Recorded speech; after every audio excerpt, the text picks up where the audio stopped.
மாய பூமி அழகிய விவசாய பூமி பயிர் வளர்த்திடும் நேய பூமி உயிர் வளர்த்திடும் தூய பூமி அழகிய விவசாய பூமி தாய்மடி என தாங்கும் பூமி தொப்புள் கொடி நம்ம பூமி அழகிய விவசாய பூமி காவல் தெய்வம் நம்ம பூமி இது அழகிய விவசாய பூமி.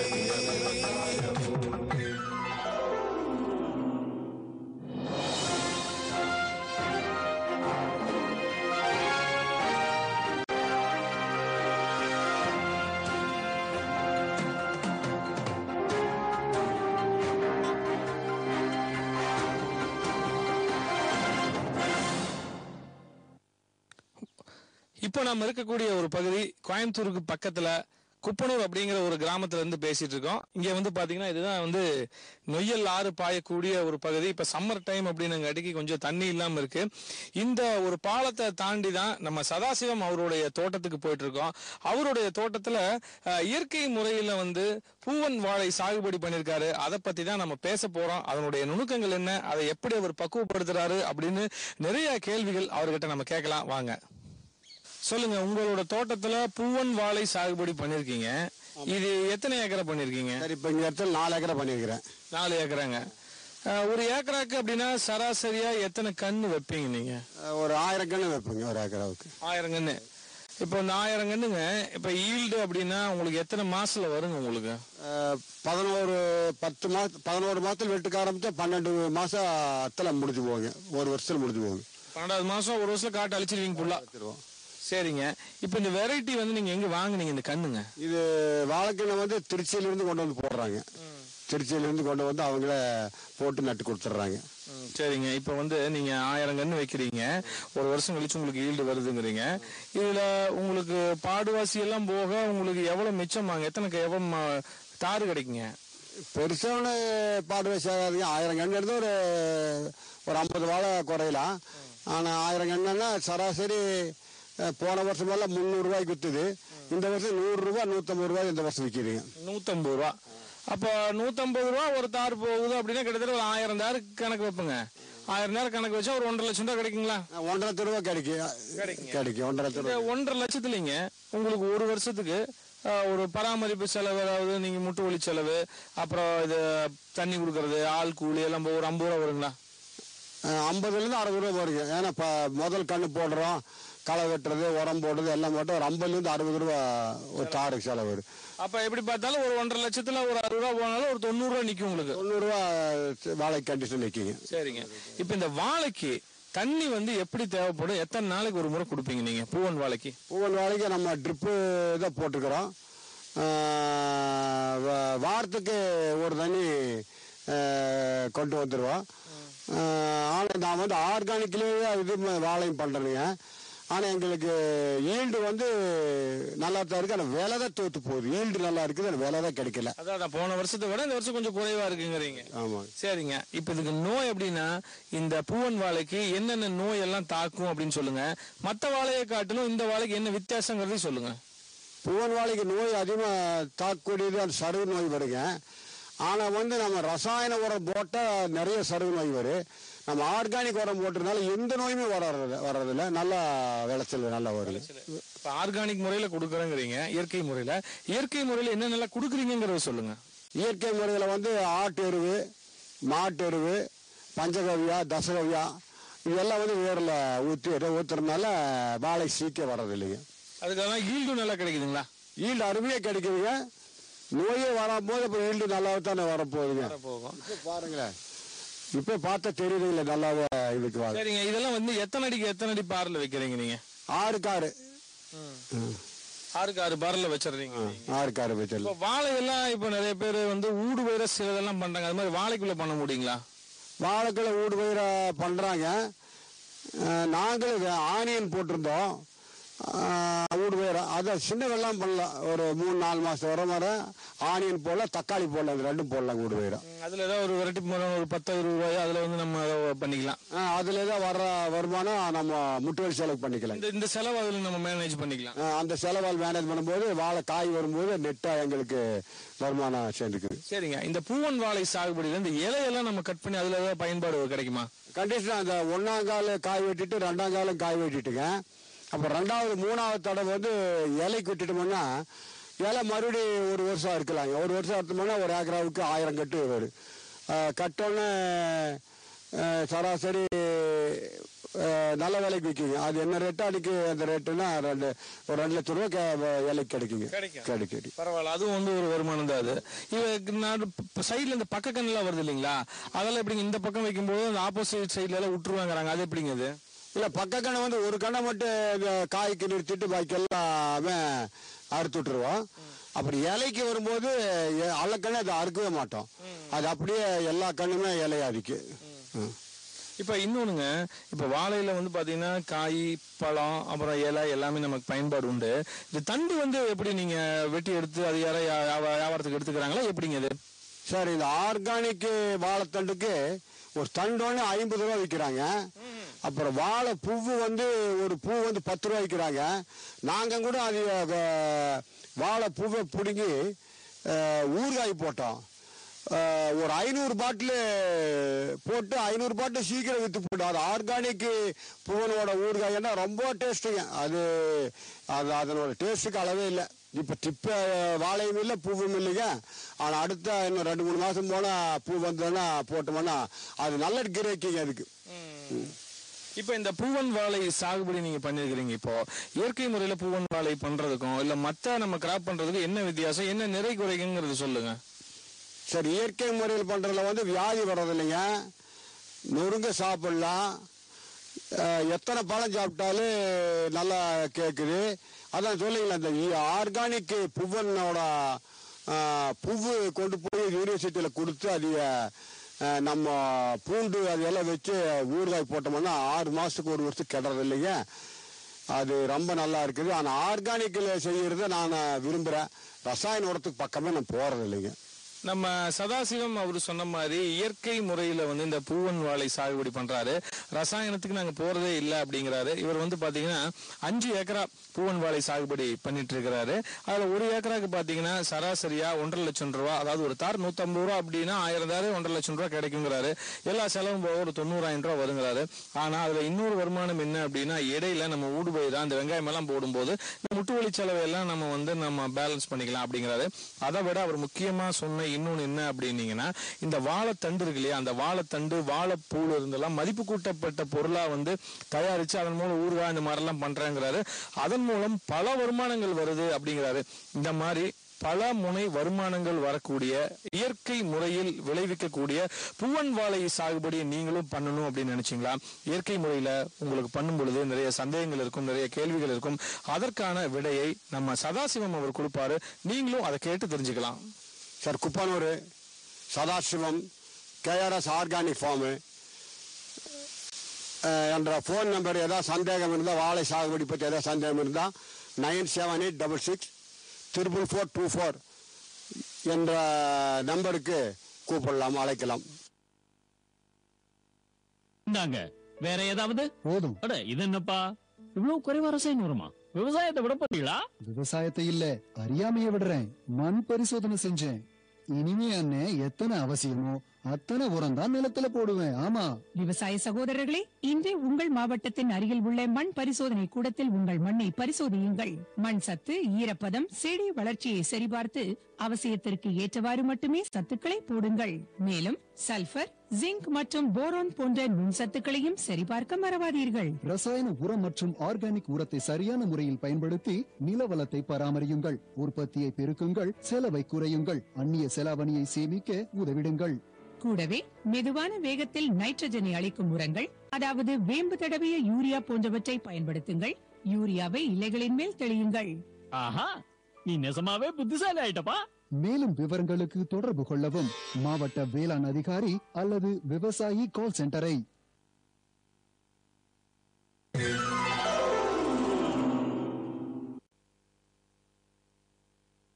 விவசாயத்துறை தான் நம்ம நாட்டினோட முதுகெலும்பு. விவசாயத்துல பலரும் இன்னைக்கு வந்து சாதனையாளரா மாறி இன்னைக்கு வந்து தொழிலதிபர்களா கூட மாறிட்டு இருக்காங்க. இந்த ஒரு காலகட்டத்துல இயற்கை விவசாயம் அப்படிங்கிறது ஒரு முக்கியமான ஒண்ணு. இயற்கை விவசாயம் அப்படின்னு பாத்தீங்கன்னா நஞ்சில்லாத ஒரு விவசாயம். வரக்கூடிய சமுதாயத்திற்கு, வரக்கூடிய இளம் தலைமுறைக்கு இந்த மண்ணை வந்து ஒரு நஞ்சில்லாம ஒரு இயற்கையான ஒரு விவசாயத்தை உருவாக்கி இந்த மண்ணை விட்டு செல்லணும் அப்படிங்கிற ஒரு ஆசையில தான் கோயம்புத்தூருக்கு பக்கத்துல குப்பனூர் அப்படிங்கிற ஒரு கிராமத்தை சேர்ந்த சதாசிவம் அப்படிங்கிற ஒரு விவசாயி இன்னைக்கு இயற்கை விவசாயத்துல ரொம்ப சாதனை பண்ணியிருக்காரு. அவர் செய்யக்கூடிய எல்லா விவசாயங்களும் பாத்தீங்கன்னா இயற்கை முறையில தான் பண்ணிட்டு இருக்காரு. இந்த இயற்கை முறையில் பண்ணுவதற்கு அவருக்கு கிடைத்த ஒரு மிகப்பெரிய ஒரு பரிசு என்ன அப்படின்னு கேட்டீங்கன்னா, தமிழக அரசின் சார்பாக, அதாவது இஸ்ரேல் நாட்டிற்கு 8 பேர் கொண்ட ஒரு விவசாயிகள் குழு வந்து அனுப்பிச்சிருக்கிறாங்க. அந்த ஒரு குழுல இவரும் வந்து கோவை மாவட்டத்தின் சார்பா இடம்பெற்றிருக்காரு. இது வந்து ரொம்ப ஒரு சிறப்பான ஒரு விஷயம். அது மட்டும் இல்லாம அந்த இஸ்ரேல் நாட்டுல என்னென்ன தொழில்நுட்பங்கள் எல்லாம் பயன்படுத்துறாங்க, வாட்டர் மேனேஜ்மெண்ட் அதாவது நீர் மேலாண்மை எல்லாம் எப்படி பயன்படுத்துறாங்க, என்னென்ன பொருட்கள் எல்லாம் அங்க விளைவிச்சிட்டு இருக்காங்க அப்படிங்கறதெல்லாம் நேர்ல போய் பார்த்து கள ஆய்வு செய்து அதை வந்து நம்ம நாட்டிலையும் வந்து இந்த ஒரு மண்ணிலையும் வந்து புகுத்தணும் அப்படிங்கிற ஒரு எண்ணத்துலதான் நம்ம சதாசிவம் அப்படிங்கிற ஒரு விவசாயி அங்க போயிட்டு வந்துருக்காரு. அவர்கிட்ட தான் இப்ப நம்ம பேச போறோம். ஐயா வணக்கங்க. வணக்கம் சார். சொல்லுங்க, நீங்க வந்து இயற்கை விவசாயத்தை வந்து எத்தனை வருஷமா பண்ணிட்டு இருக்கீங்க? சார் நான் ஒரு 2009 பண்ணிட்டு இருக்கிறேன். 8 வருஷமா பண்ணிட்டு இருக்கிறேன். இப்ப பொதுவா வந்து நஞ்சில்லாத விவசாயம் அப்படின்னா இயற்கை விவசாயம் தான். இதுல எப்படி உங்களுக்கு ஒரு முழு திருப்திங்கிறது சொல்லுங்க. முழு திருப்தி நம்ம ஏற்கனவே ஒரு அனுபவிச்ச ஒரு 50 வருஷத்துக்கு முன்ன ஒரு அனுபவ பிரகாரம் இப்போ பழையபடி இயற்கையில் பண்ணிட்டு இருக்கிறோம். ஆனா இயற்கை விவசாயத்துல வந்து கெட்டு போனது ஒண்ணும் இல்லை. பூமியும் கெட்டு போறதில்ல, நாங்களும் கெட்டு போறதில்ல. ஆனா ரசாயன உரத்துல போட்டா பூமி கெட்டு போகுது, நம்மளுமே ஒரு வெள்ளாமை விளைஞ்சு 2 வெள்ளாமை கெட்டு போச்சோன்னா அது நம்மளும் கெட்டு போறோம். பந்தலையும் கூட நம்ம ரசாயனம் இல்லாம ஆர்கானிக் இதுல புடலை, பீர்க்கை, சொரை, பாவை 4 போட்டோம். ஒரே மருந்து கூட அடிக்கவே இல்லை, ஒரு பூச்சியும் இல்லை. அருமையான வெள்ளாமை விளைஞ்சி பார்த்தா 6 வருஷத்துக்கு முடிஞ்சு இருக்குது.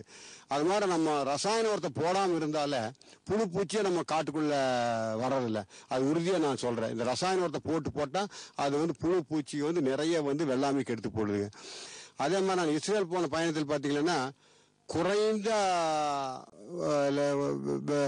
தண்ணீரில் நிறைய விளைச்சல் எடுக்கிறாங்க. அங்கே வந்து நிறைய கேரட்டு, கிழங்கு வகையாரா, உருளைக்கிழங்கு நிறைய எடுக்கிறாங்க. அதே மாதிரி அந்த பசுமை குடியில் பார்த்தீங்கன்னா எந்த மண்ணும் இல்லாமல் வெறும் மஞ்சியை வச்சுங்க.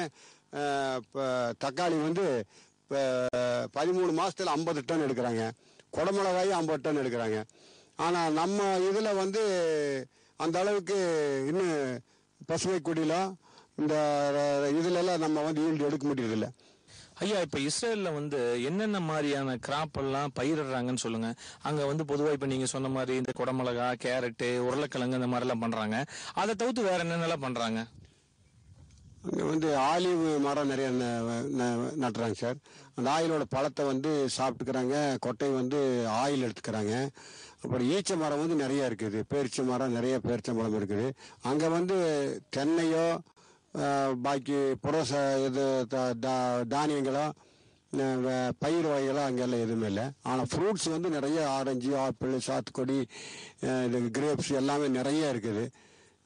அப்புறம் அதே மாதிரி வெஜிடபிள்ஸ் வந்து உங்களுக்கு பசுமை குடிலில் வந்து வெறும் தென்னை நாரை வச்சு அதில் போட்டு குடமிளகாய், ஸ்டெப்ரி பழம், தக்காளி, இது நிறைய இப்போ எத்தனை ஒரு ஏக்கராவுக்கு ஒரு 50 டன் வருமானம் எடுக்கிறாங்க.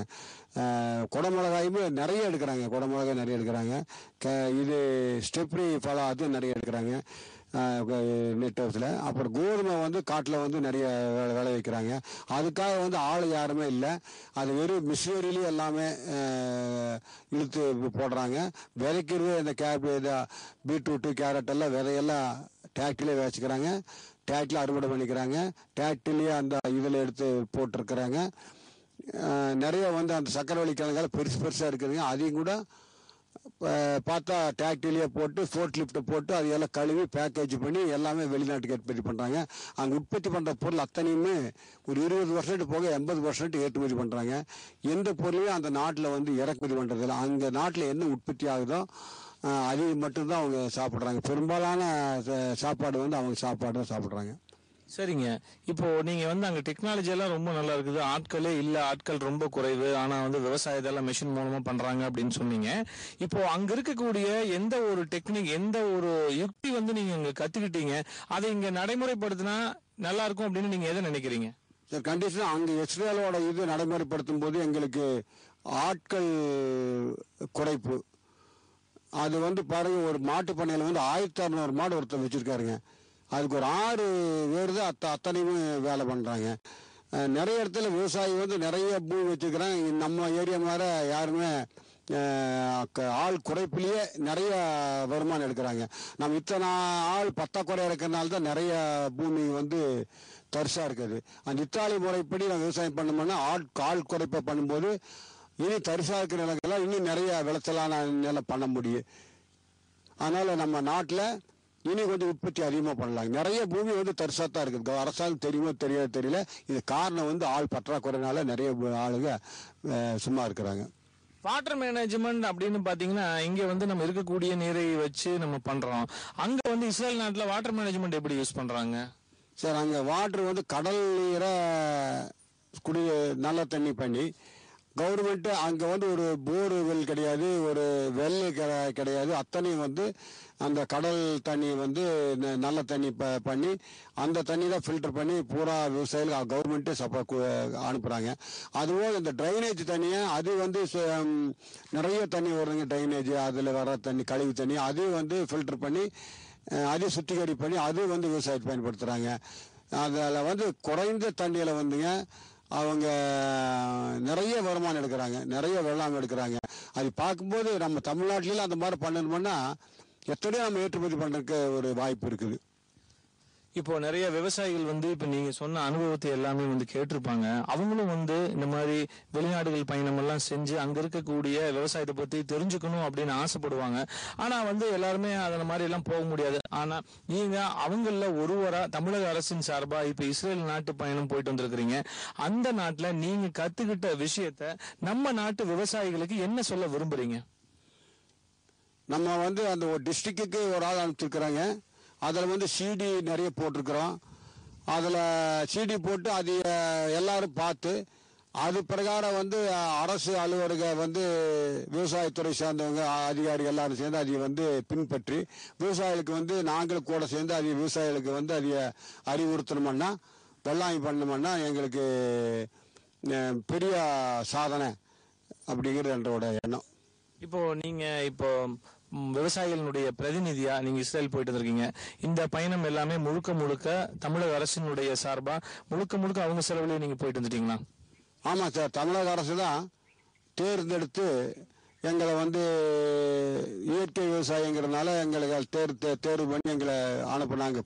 டிஸ்ட்ரிக்டில் மொத்தம் 8 விவசாயம் தமிழ்நாடு பூரா போனோம். அதில் கோவை டிஸ்ட்ரிக்டில் என்னை அனுப்புனாங்க. அங்கே போய் தேர்வு பண்ணியிருந்தால அங்கேயுமே ரசாயன உரமும் பண்ணுறாங்க, ஆர்கானிக்குமே பண்ணுறாங்க. ஆனால் அத்தனையும் வந்து ஏற்றுமதி பண்ணுறாங்க. அவங்க வெள்ளாமை பண்ணும்போதே அவங்க வந்து வெளிநாட்டோட ஒப்பந்தம் பண்ணி தான் பண்ணுறாங்க. ஒப்பந்தம் பண்ணி விளைச்சல வந்த மாதிரி உடனே அவங்க வந்து ஏற்றுமதி பண்ணுறாங்க. அது நிறைய வருமானம் வருதாங்க. அந்த நாட்டில் பார்த்தீங்கன்னா நல்ல செழுமையாக இருக்குது. தண்ணி குறைவாக இருந்தாலும் பாலைவனமாக இருந்தாலும் கூட இப்போ வெள்ளாமைகளை பார்த்தா அவ்வளோ செழுமையாக இருக்குது. மழையே இல்லை அங்கே, ரொம்ப மழை குறவுங்க. வருஷத்துக்கு 2 தடவை 3 தடவை மழை பெய்யுமாம்மா. நம்ம சதாசிவம் அவர்கள் வந்து பாத்தீங்கன்னா இஸ்ரேல் நாட்டு பயணம் மேற்கொண்டு அங்க இருக்கக்கூடிய நிறைய டெக்னாலஜி எல்லாமே வந்து தெரிஞ்சுக்கிட்டு அதே மாதிரி நம்ம நாட்டிலயுமே செஞ்சா நல்லா இருக்கும் அப்படின்னு நினைக்கிறாரு. அவருடைய அனுபவங்களை நீங்களும் பகிர்ந்துக்கணும் அப்படின்னு நினைச்சீங்கன்னா நீங்க சதாசிவம் ஐயாவை தொடர்பு கொண்டு அவருடைய அனுபவங்களை நீங்க கேட்டு தெரிஞ்சுக்கலாம். இஸ்ரேல் அனுபவத்து பிரகாரம் ஏதாவது நீங்க சந்தேகம் இருந்து விவசாயி கேட்கணும்னா குப்பனூர் சதாசிவம் ஃபோன் நம்பர் 9786644424.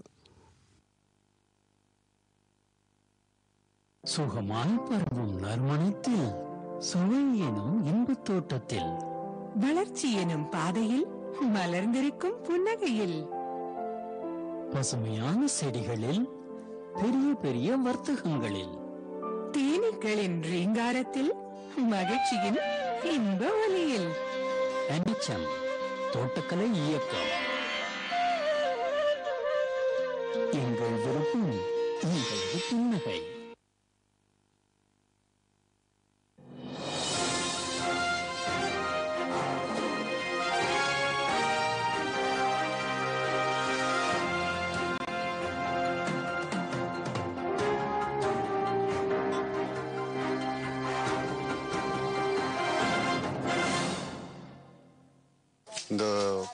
மரத்தின் பெயர் வந்து உரிகம். இது நமது பண்ணை தஞ்சாவூரில் KVK பண்ணையிலிருந்து எடுத்துக்கொண்டு வந்து இங்கு 15 வருடத்திற்கு முன்னால் நாங்கள் பயிர் செய்தோம். இப்பொழுது வருடத்திற்கு ஒரு முறை புளி அடிப்போம். அதனோட ஈல்டு பார்த்தீங்கன்னா மொத்தம் வந்து ஒரு 5 டன் டோட்டலாக வருங்க. இந்த ஒரு 50 ஏக்கருக்கு. நாங்கள் புளிக்கு வந்து எப்பொழுதும் தண்ணி விடாமல் இருக்க மாட்டோம். கரண்ட் இல்லாத டைம் தவிர மீது எல்லா டைமும் தண்ணீர் பாய்த்து கொண்டே இருப்போம். புளி அடிக்கும் ஒரு வாரத்திற்கு முன்பு மட்டும் தண்ணீரை குறைத்து கொள்வோம், பழுக்க வேண்டியதுக்காக வேண்டி. மீதி மற்ற நேரங்களில் அதற்கு உண்டான மருந்து என்றால் வந்து இயற்கை உரங்கள், வேறு எதுவும் அதற்கு கொடுத்தது கிடையாது. மீதி இந்த களைக்கொல்லிக்கு மட்டும் அப்பப்போ ஒரு மருந்து அடித்து விடுவோம். மொத்தம் வந்து எங்களுடைய நிறுவனத்திற்கு நாங்கள் புளியை வேறு வெளியே எங்கும் வியாபாரம் செய்வதில்லை, எங்களுடைய நிறுவனத்திற்கு யூஸ் செய்து கொள்கிறோம். இதுல வந்து இந்த தோட்டம் வந்து இது எப்படி ஆரம்பிக்கணும்னு உங்களுக்கு தோணுச்சு? இந்த கண்ணுகள் எல்லாம் எங்க வாங்குனீங்க? அதை பத்தி கொஞ்சம் விவரம் சொல்லுங்களேன். ஒரு 50 ஏக்கருக்கு மேல பரப்புல இந்த பண்ணை அமைஞ்சிருக்குது. கிட்டத்தட்ட ஒரு 15 ஆண்டுகளுக்கு முன்னால கொண்டு வந்து நட்ட புளிய மரங்கள் இப்போ நல்ல பலனை கொடுத்து கொண்டிருக்கிறது. அதுக்கு பராமரிக்கிறதுக்காக அங்கங்க ஆட்கள் எல்லாம், மேஸ்திரிகள் ஆட்கள் எல்லாம் வைத்திருக்காங்க. இது வந்து செங்குத்துறை பண்ணின்னு சொல்லக்கூடிய இடம். இது வந்து கோயம்புத்தூருக்கு பக்கத்துல ஒரு 70-20 கிலோமீட்டர் கிளம்புறமா அமைஞ்சிருக்கிறது இந்த செங்குத்துறை பண்ணைன்னு சொல்றது. சூலூர் ஒட்டி இருக்கின்ற பண்ணை. இங்க வந்து ரொம்ப செழிப்பானதுன்னு சொல்ல முடியாது, ரொம்ப தண்ணி இல்லாத இடம்னு சொல்ல முடியாது. ஒரு தென்மேற்கு பருவமழை வர்றப்போ சில காலத்தில் மழை பெய்யும்.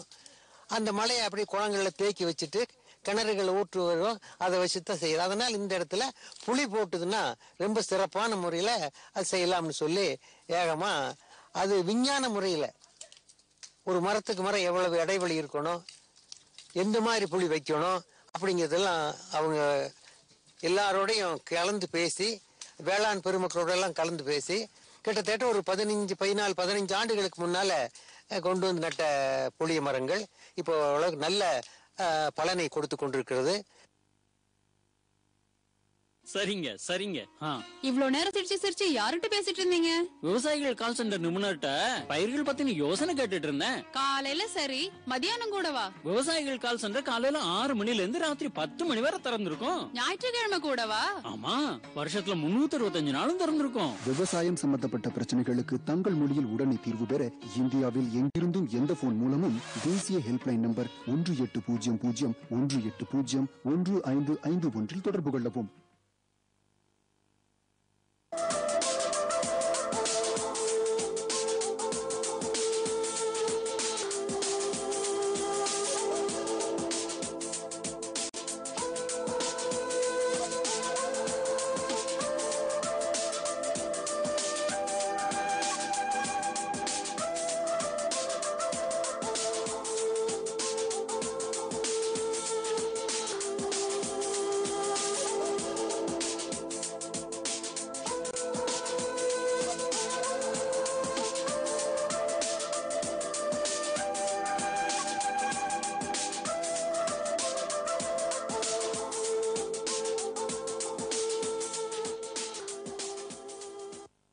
கொடம்புளின்னு சொல்றதுங்க, கார்சீனியா கம்போஜியான்னு சொல்லக்கூடிய கொடம்புளி. இதுதான் நம்ம பழம்புளி.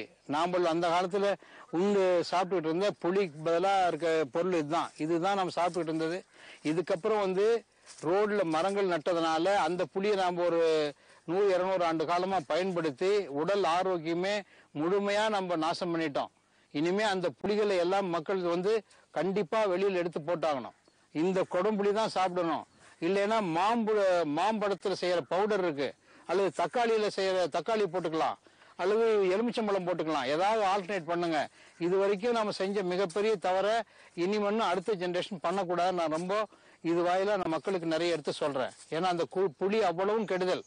உடல் ஊதும், நரைத்திரை உண்டாக்கும், பித்தம் வாதம் கவம் எல்லாத்தையும் தூண்டக்கூடிய மிக மோசமானது நம்ம இதுவரைக்கும் சாப்பிட்டுட்டு இருந்த புளி அப்படிங்கறத உணர்த்தக்கூடியதுதான் இந்த தாவரம். இதுல கொடம்புளின்னு சொல்லி கூடிய கேரள மக்கள் நிறைய விரும்பி சாப்பிடக்கூடியது. ஃபிஷ் ஃபுட்டுக்கெல்லாம் சாப்பிடுவாங்க. இந்த தாவரத்தை நாம நிறைய வளர்த்து இதனுடைய பயன்பாட்டை நம்ம கொண்டுட்டு வரும்பொழுது உடல் ஆரோக்கியம் நல்லா இருக்கும். இந்த நீரிழிவு நோய், மூட்டு வலி, உடல் பருமன், இந்த நோய்கள் எல்லாம் நமக்கு வந்து தாக்கம் குறைஞ்சி வரும். அதனால இந்த அடுத்த ஜெனரேஷனுக்கு மக்கள் ரொம்ப உணர வேண்டிய ஒரு தாவரம் தான். இதை பத்தி தெரிஞ்சு நிறைய ஆற்றலோடு பண்ணணும். புளியை சேர்த்தக்கூடாது இனிமேங்கிறது என்னுடைய தாழ்மையான ஒரு அறிவிப்பு. இதன் வாயிலா நான் எல்லாத்துக்கும் சொல்றேன்.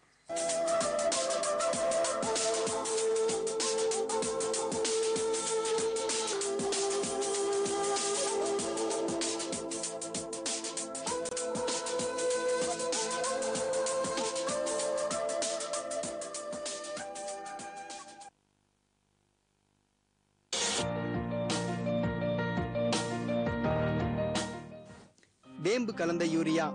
சிறந்த உற்பத்திக்காக வேம்பு கலந்த யூரியா நம் நாட்டிலேயே 70 லட்சம் டன்னாக அதிகரிக்க 6 ஆலைகள் சீரமைக்கப்படுகின்றன.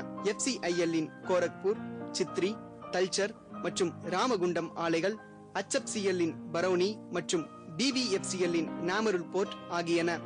பழம் நழுவி பாலில் விழுந்தது போல இப்பொழுது நம் நாட்டிலேயே வேம்பு கலந்த யூரியா உற்பத்தி செய்யப்படும். இதனால் விவசாயிகளுக்கு நன்மையே விளையும். 10% வரை தானிய உற்பத்தி அதிகரிக்கும். மண்ணில் 10 to 15% நைட்ரஜன் திறன் அதிகரிக்கும். சிறந்த உற்பத்திக்கு வேம்பு கலந்த யூரியா.